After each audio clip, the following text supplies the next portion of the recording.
Welcome to Ink and Magic, a podcast where we read and discuss the writing craft, world building, and romance of paranormal and fantasy novels. If you love books with bite, set in worlds of magic and mayhem, then you're in the right place. My name's Nikisha Shanae. I go by Ines. And I'm Leslie. I write as Elle Penelope. And welcome to the show. Hey, Leslie. Hey, Inez. We are back. We're here to discuss Book 15 of the Psy-Changeling series, Allegiance of Honor. Book 15. We got through 15 books. Can you believe that?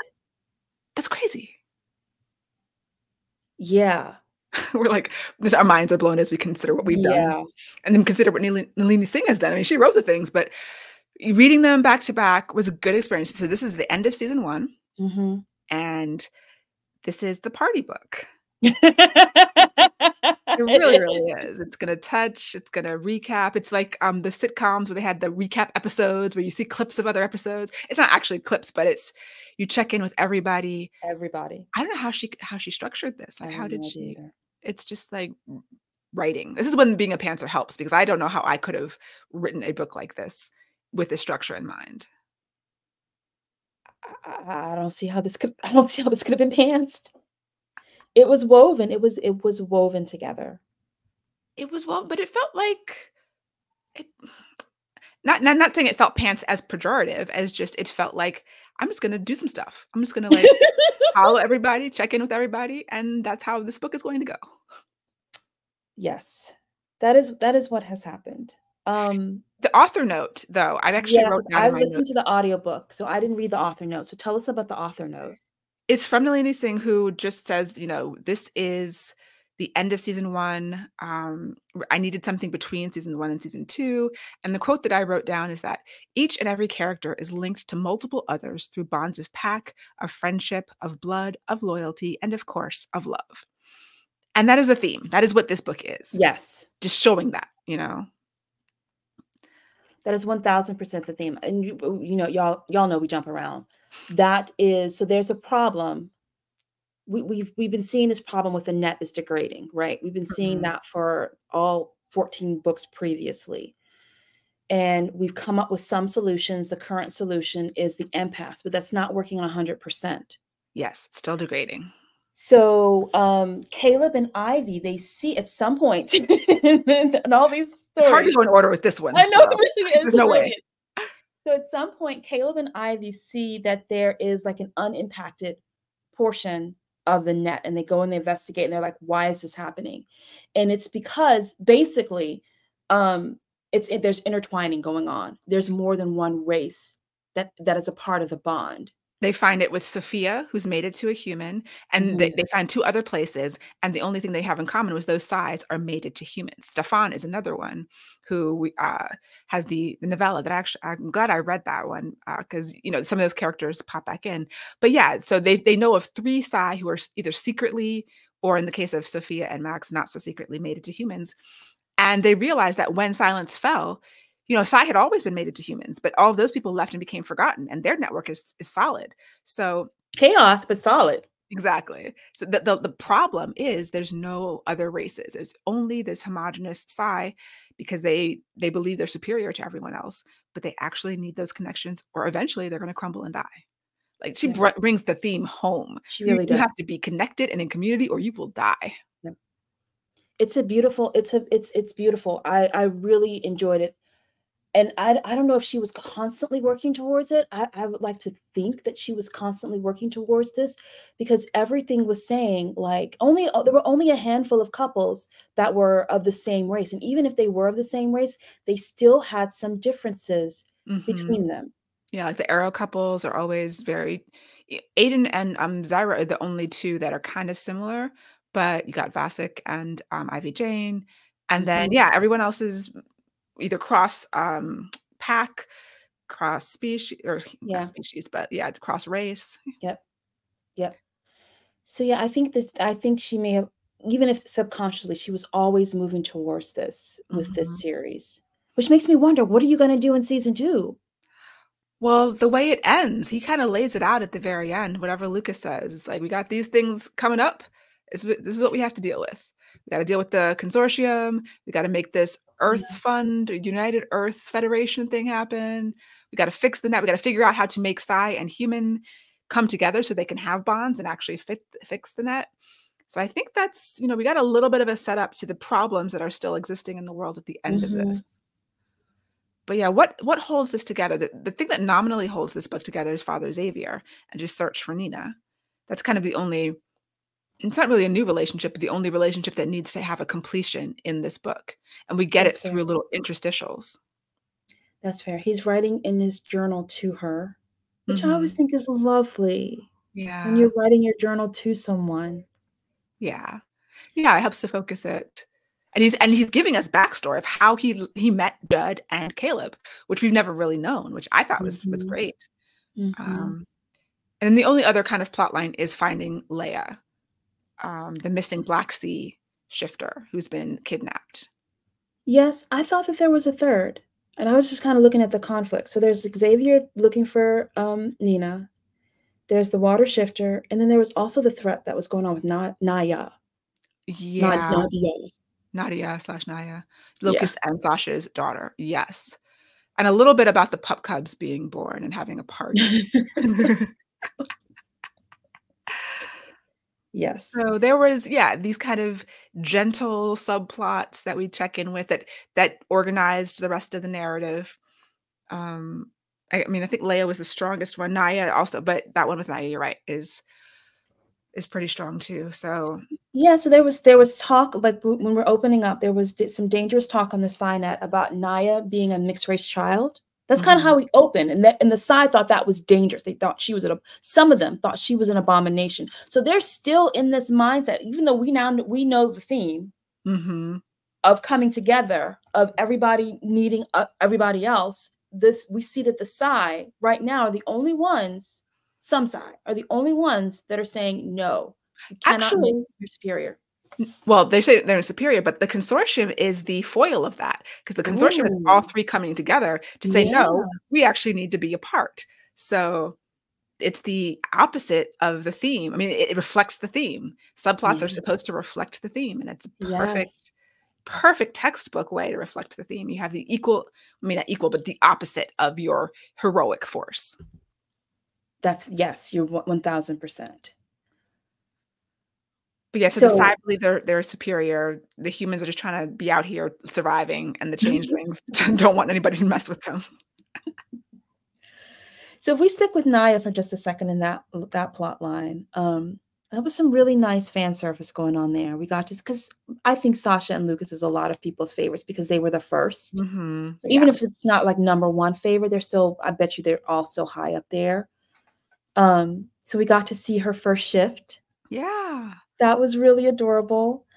Um, it was lovely too, as we got to we part of this party line of us kind of checking in with everybody is we got to see a little bit of everybody, and one of the ways that we got that is Naya is basically being passed around to children, through the packs. Everyone's celebrating her, so that was really really lovely. But then there's an attack on Sasha and Naya, and Sasha needs to get brutal about it, which is Gotta hard for her as an empath. protect her baby. And this is the first time we really see the offensive capabilities of an empath. Mhm. I mean, yeah, so they're in a caravan, they're attacked by these mercenaries. And Sasha sends out a mental horror. Basically, everybody just falls down screaming and crying, and she knocks people out unconscious. I mean, she accidentally gets Dorian, she gets the Yeah, humans who live nearby. yeah, It is not something she wanted to do, but it is powerful, and she brings it up to save her baby. yeah. That was pretty cool, I thought.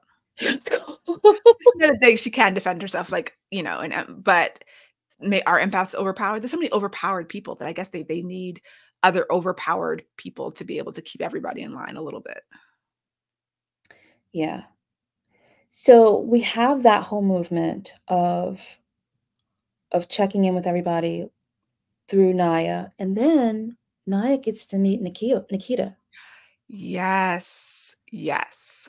Oh, right before that, we get like hints of Nikita and Anthony, which we've been seeing on the horizon. Nikita's like, "What? Why is this man calling me? Why is he helping me? I don't understand." She understands, but she doesn't understand because she's still I guess she's kind of silent. I don't know. I think Nikita doesn't like to be vulnerable. True.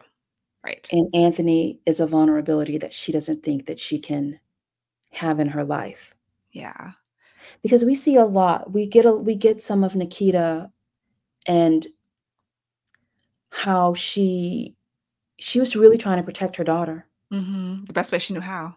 Best way she knew how, while she was silent, while we learned that she knew that Sasha was an empath from birth. Yeah, she felt her as she was pregnant. She said something was very different. They ran tests on her, and they were gonna try to take her and basically break her, like institutionalize her. But Nikita fought against that and basically allowed Sasha to think that she was just a broken cardinal. Right. That was the calculus she had to make. I mean, she clawed her way to power to protect her daughter. Like everything she ever did was to protect her, including being brutal to her daughter, because to toughen her up, because she knew she would have to be tough to survive.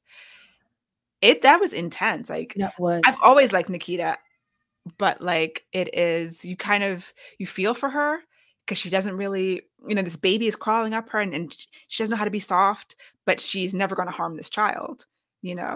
She's never going to harm the child. However, she sees that Nala doesn't have strong shields, that Nala is reaching out to her, and she immediately checks her. Yes, because she knows how dangerous that is. Yes. And Sasha's been falling down on the job because she's like, oh, I don't want to hurt my baby, but your baby is open to attack. And yeah, Nikita's like, y'all got to teach her to shield and not to just reach into everybody's mind, because it's very dangerous. And Sasha takes that. She's like, oh, you're right. I have, she's been so safe and coddled. She does need a little bit more protection. Because of where she is with changelings that wouldn't consider to do that. To harm her. Right. Yeah. Yeah. She's not always going to be with the changeling. She's going to be into the world. And you see Nikita has an absolute point. You need to start her right now learning this. You need a little Nikita. You need a little ruthlessness in this world. You need a tough skin. You can be coddled and feel safe, but if you feel too safe, then you can't protect yourself, right? Yes, that is 1000% correct. So yeah, I still like Nikita. She's still killing it. She is still killing it, and and Sophie, because Nikita, she was injured in the last book or the book before. She's still recovering. And Sophie, her assistant, Nikita has to take a time out. And Nikita's like, don't tell my daughter. She's like, I already did. Sophie's like, I already called Anthony and Sasha, so too late, go rest. And Nikita's like, I don't want anybody to know I'm weak. Yes, including Anthony, who's just like, girl, I got you. So I got you. That's the best. Like, oh my goodness. It's like, I will protect you. I will keep you safe.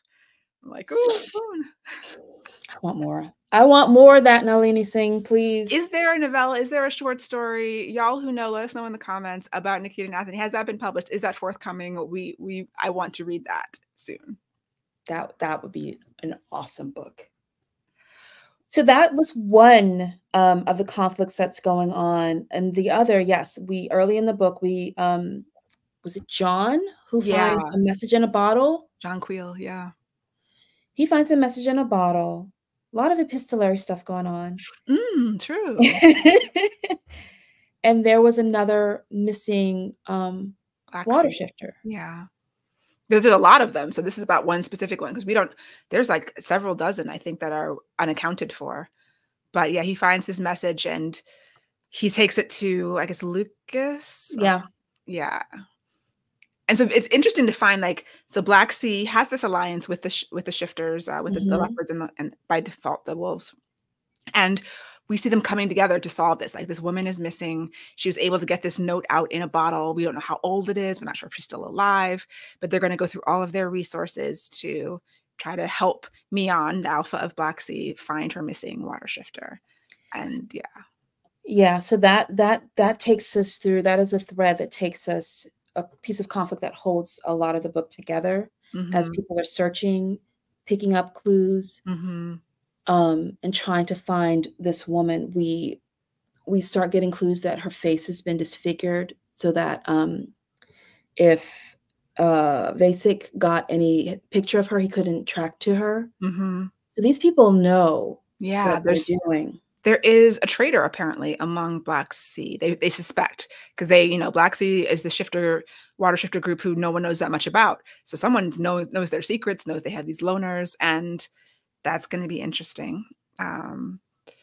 And yeah, seeing everybody. I mean, the structure for much of the book was like you're with somebody, and then they call someone else, and then you're with that person, and they think about someone else, and then you're with that person, and they talk to somebody else, and then you're with that person. So it's just like a literal party line. Yeah, like a game of telephone.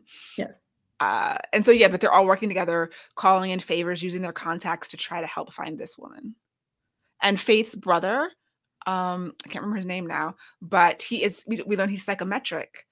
It's Faith's brother, right? Yeah. Mm-hmm. He's brought in at one point to read the message in the bottle and get impressions off of it. And you find out more about that Psy ability, which we haven't known anything about. Like if he sees something awful, it could harm him. It could kill him if he like touches a murder weapon or something like that. So, but we like him. I'm like, is it going to be him and Leia when she's healed? Like, is there a love story brewing? That would be so sweet, right? I didn't think about that. Yeah. I haven't looked ahead at any of the other books and read their blurbs. Me neither. I'm going to just stay ignorant. Just want to take it as it comes. Yeah. I don't know if I can promise to do that, but I haven't done it so far. But she is rescued, which was surprising how she was rescued, because the Psy, the changelings, the Psy meaning the arrows, the changelings, they were all looking for her. And she's found by a human. Yeah. And a human we've met before in a previous book.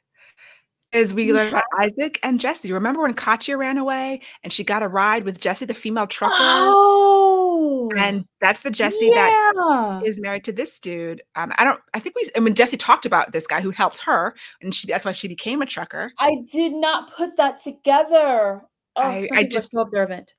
I have a terrible memory, but I did remember. Yes, you do. Yeah, I'm surprised I'm the one who figured this out, who saw that line.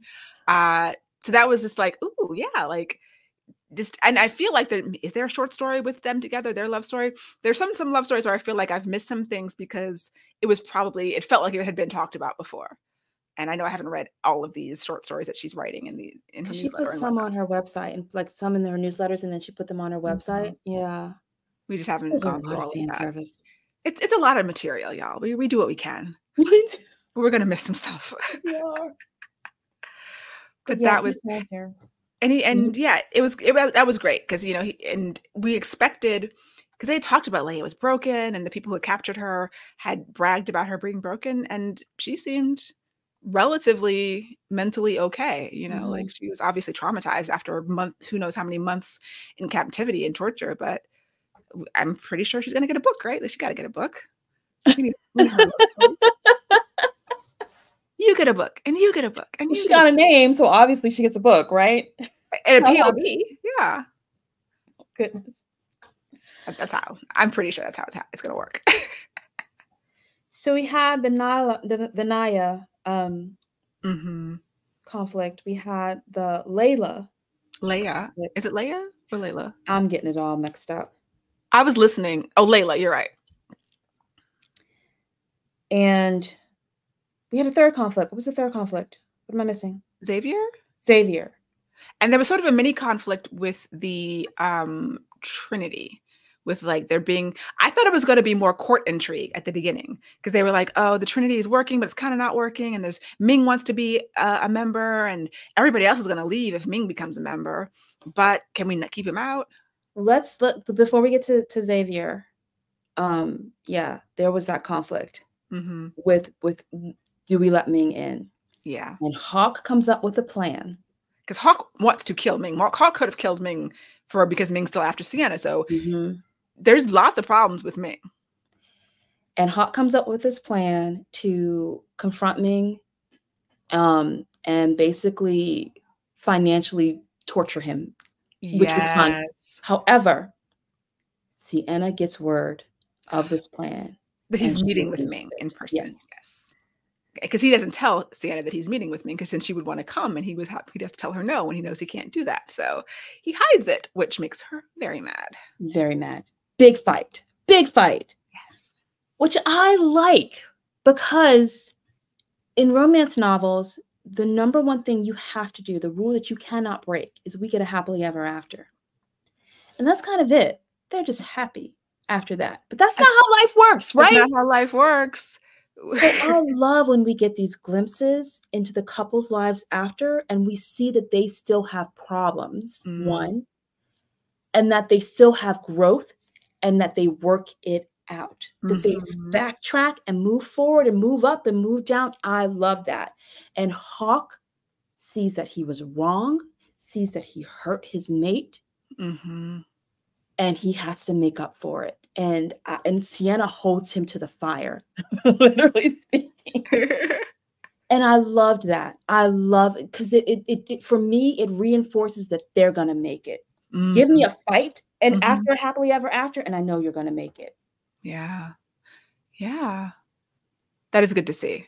And because, thinking about HEAs, and they just go off into the sunset, but all of us have been in relationships, and we know that the sunset is a very complicated place to be. A very complicated place, because sometimes it gets dark after the sunset. Yes, very dark.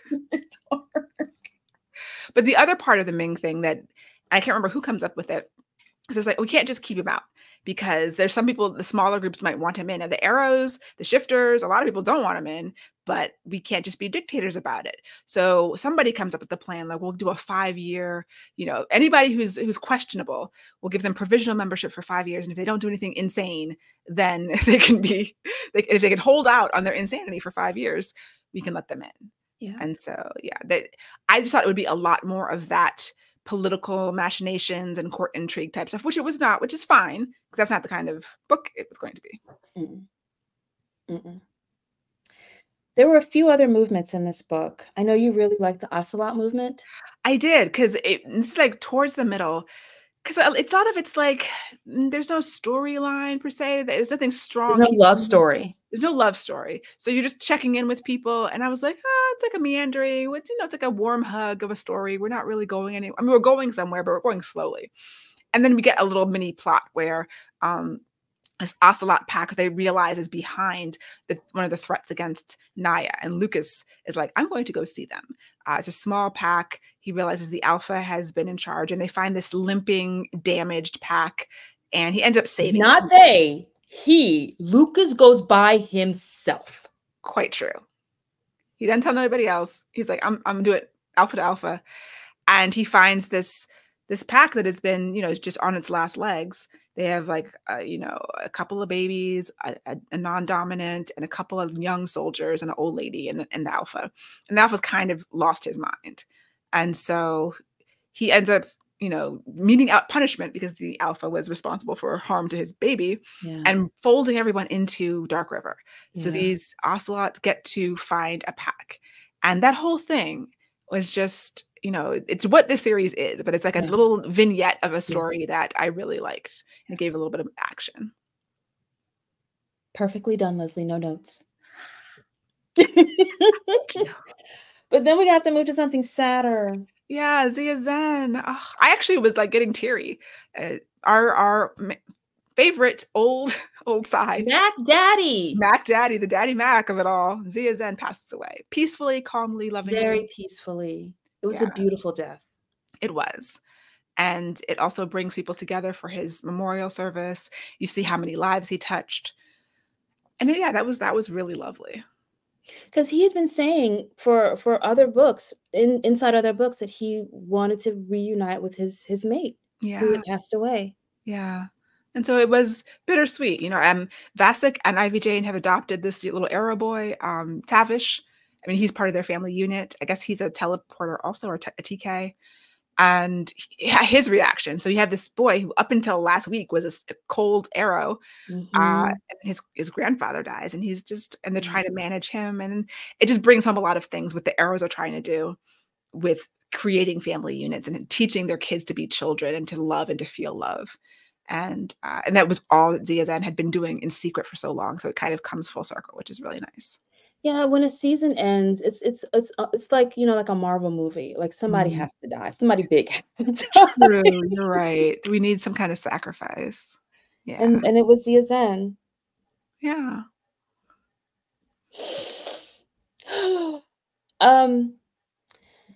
So another favorite part of mine, I know we need to get back to Xavier, but another favorite part of mine, and I'm sure you love this too, because total fan service, right?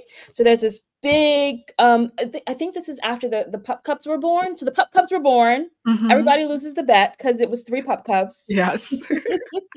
2 boys and a girl. 2 wolves and a leopard. Yes. Yes. And it was beautiful because, you know, Hawk and Lucas are passing the babies around like they're all theirs. Like there was no, like, this one's mine, this one's yours. They accepted them all. They were all packed. And you see that these 2 packs that were separate at the beginning of the series are now completely conjoined and combined. Yeah. And it was really beautiful. It was it's lots of fan service. Yes. And so I believe this is when this was like the celebration of the pup cubs being born, and everybody is there hanging out, having a good time, including Mr. Krychek is kind of roaming around. Yes. Oh and my this goodness. woman comes up to him, staring at his eyes, like, he's like, "Can I help you? Do you need some assistance?" And it's Annie. It's Annie. And we set up before that she had a baby and she wanted to name the middle name of the baby after the young Psy boy who saved her life when he took the train. Because Annie was the one who broke her leg in the train accident. And a Psy boy with cardinal eyes came, lifted the train off of her and saved her life and then disappeared. And she never knew who he was. Right. Yes. Until the pup cup party. And she walks up to Caleb, who's still the most dangerous man in the world. And she looks at him, she recognizes him. And he's like looking at her, and he looks down at her leg and her cane, and he's like, oh, he recognizes her too. And they have this moment, and I have like tear emojis all over my notes because I was just like, oh, yes, it was. That was probably my favorite part of the entire book.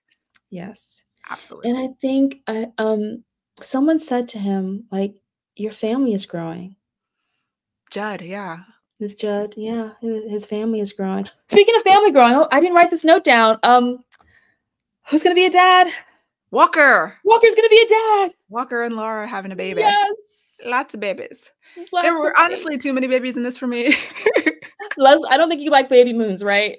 No. I don't like baby moons at all. I don't like baby epilogues.